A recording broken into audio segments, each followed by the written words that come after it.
Now for the latest on Capitol Hill, Speaking of Texas, Iran, energy prices, and so much more. We got Senator Ted Cruz of Texas. He, of course, is the chair of the Commerce Committee. Good morning to you. I'll start with just the biggest question in terms of how we think the situation in Iran ends. There was a little bit of confusion, I think, yesterday, especially in the markets, based on sort of what was happening to the price of oil. And then the president coming out saying this whole thing was maybe complete, but then maybe reversing himself a bit.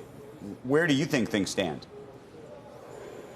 Look, I think we're likely to see military action last perhaps another couple of weeks. What the president and the military has been able to do in the first 9 days is decapitate the regime, is take out their ballistic missile launch capability, take out their ballistic missile manufacturing capability, take out their air defenses, achieve air superiority, take out their drone manufacturing capacity, take out their drone launch capacity, take out their naval capacity. It's been a remarkable military success, and virtually all the top leaders of the regime have been eliminated.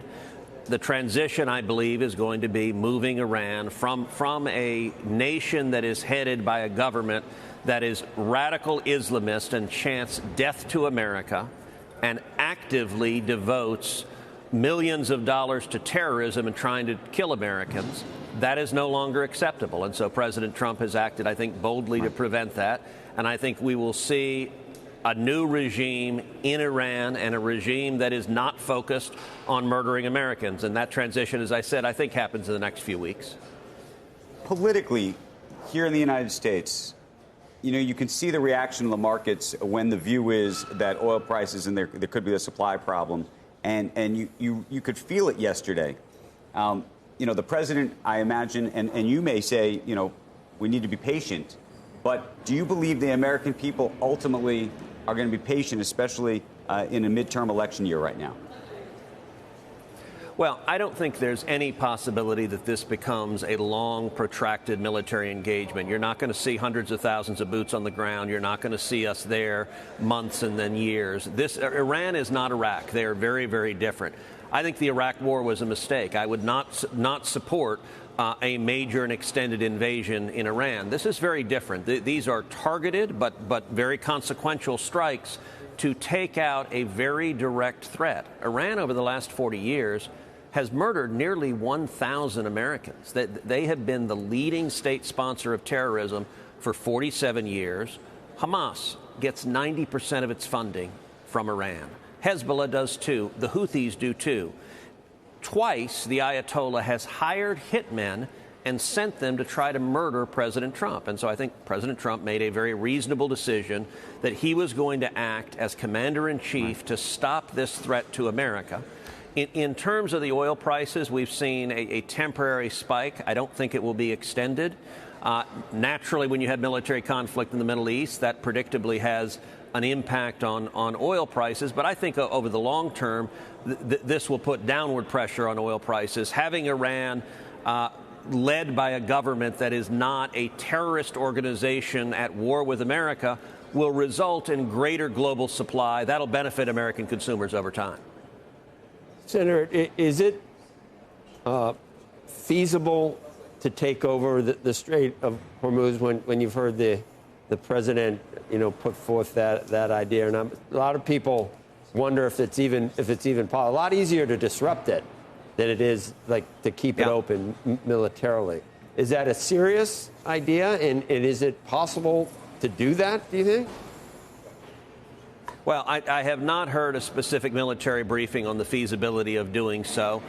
To date, the Iranians, we don't believe, have mined the Strait of Hormuz. That's certainly something they could attempt to do. Although I'll tell you, today it is much, much more difficult for them to do that than it would have been 9 days ago, because most of their naval fleet has been sunk and is at the bottom of the ocean. Now, they could attempt to use a fishing vessel or some other vessel to place mines there, so it is nonetheless dangerous. But I think the president is rightly focused on trying to ensure the safety of ships that are transversing the Strait of Hormuz. And the objective here is to have just a normal regime, a non-terrorist regime, a government that is not actively trying to kill Americans. I don't think that's a tremendously high threshold. I'm glad we're headed in that direction. But, Senator, the president said yesterday that this is going to be over soon. We have not gotten anywhere near a regime change at this point. Are you suggesting that that is definitely the objective? We're in this until we get a regime change? Well, the president has laid out the objective of taking out their ability to project force, taking out the ballistic missiles, the drones, and the nuclear facilities we took out last summer with the B-2 bombing run. Those objectives have largely been achieved. I have been urging the president that the real objective, you said we have not made progress towards a regime change. With respect, I don't think that's accurate. The Ayatollah is no longer with us. His senior leadership is no longer with us. So much of their senior leadership, but they haven't bowed on that yet. So are we saying we're not done until they say, okay, this regime's over? I think the administration is going to continue applying force, military and otherwise, until they get a regime there that is not a radical Islamist regime that is waging war with America. The reason for this attack was because Iran has been killing Americans for a long time, and the president decided it was no longer acceptable to have that threat of more Americans dying. I'm not arguing that point. My only question is the markets reversed yesterday, in large part because the president suggested that we're near the end to this. If we're near the end of that, my assumption was at that point that maybe we would live without the regime change. But you're convinced that the president is waiting for a regime change. That could take a little longer than some people are anticipating. It could. I think the president is right, regardless that we're near the end of it. It is certainly possible this lasts a couple more weeks, but I don't think we're looking at a many-month or many-year engagement. I think this is focused at delivering on concrete objectives, and I think many of them are being delivered on already. Do you think that the new guy, the son, could the regime change its stripes to the point where it was not going to try to kill Americans? If you noticed yesterday, someone said, is there a target on the son's head? Is there a bounty on his head, essentially? And the president said, no, I wouldn't say that. So he made it clear that, and I'm not sure whether that's true or not, if we had the chance or not. Do you know? I don't know for a fact either way. I do think back to the 12-day war last year. And if you'll recall, one head of the IRGC after another was taken out. That the Ayatollah would name a new head of the IRGC, and 24 hours later, that individual would be taken out. That happened to 3 or 4 of them. I will say this current Ayatollah, my suspicion is his tenure is not long. And I'm not interested in an Iran run by an Ayatollah. An Ayatollah is an Islamist cleric in Iran. And we have every reason to believe that the new Ayatollah, just like his dad, is a theocratic nutcase. Look, his dad would lead mobs chanting death to America. And I believe him. I don't think that was empty rhetoric. And so I think it is in America's interest to have Iran led by a government that is not a radical Islamist government. They can choose their own leaders. America is not interested in running Iran, but we are interested in not having leaders in Iran that are trying to murder Americans. Yeah, a lot of virtual meetings over there now, I have a feeling, not in person. Yeah.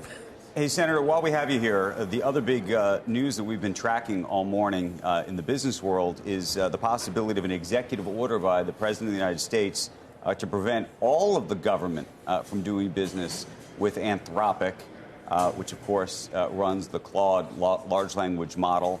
I'm curious what your reaction to that is and whether you think the Department of War should no longer be using Anthropic and whether you think the entire government should not be using Anthropic. Andrew, I'll confess, I have not seen a basis laid out for why the government would be prohibited from using Anthropic. Claude is one of the many AI tools that can be very helpful. Secretary Hegseth laid out his reasoning that Anthropic was trying to control and limit how the Department of War would employ an AI, and he rightly said that the military is not going to allow a private sector country to set military and defense policy for America. I think that's reasonable on the face of it. I haven't seen a broader basis for a government-wide prohibition, so I don't, without more information, I don't have a view one way or the other. I think part of the question is just whether this has become effectively political or not. In part because it appears now that the deal that's been reached between the Pentagon and OpenAI is actually quite similar to the deal that Anthropic effectively was putting forth, meaning OpenAI is providing its model, but with with guardrails on it. Look, my view on AI, as you know, I chair the Senate Commerce Committee, and I think we are in the middle of a race for AI with China. And I think it is the most important economic challenge of this next century, that we need to win the race for AI. Whichever country wins the race for AI is going to dominate AI. We are going to see millions of jobs that are going to be created through dominating AI. And we're also going to see the country that wins, the values of that country suffusing AI. And so I don't want the values of communist China dictating AI. I want America to. I recognize the question you're asking. Look, between the two companies, I don't have a dog in that fight.